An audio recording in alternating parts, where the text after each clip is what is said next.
So with the world population approaching 9 billion people come 2050, they're predicting,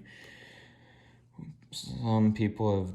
started to look for alternative meat sources, which is where the idea of cultured meat appeared and became a reality back in 2013.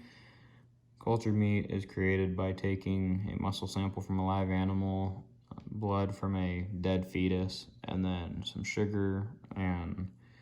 carbohydrates, and putting it all in a petri dish and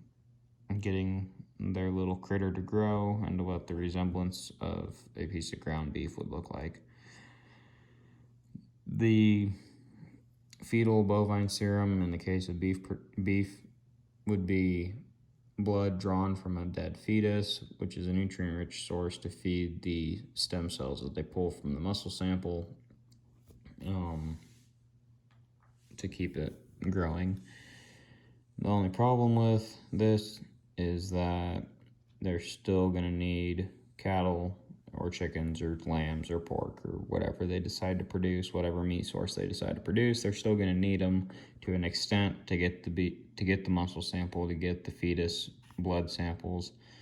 to produce their product. So it is not 100% vegan, and still requires animals to an extent, just not to the extent that we know it today, where we have thousands and thousands of acres of cattle and millions of head of cattle, for example, for beef. On the traditional meat production side of things, though, we are always trying to improve food safety. There are some experimental things out there, such as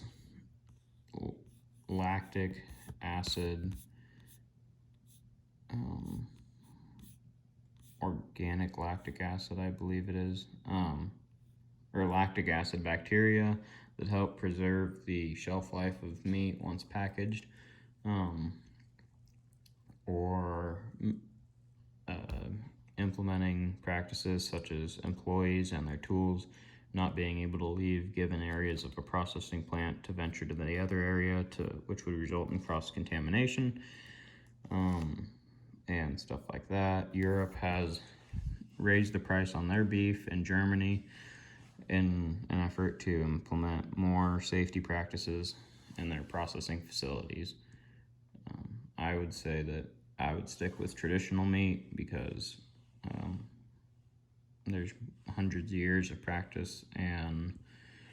methods behind it, whereas cultured meat has only been around for a little over a decade.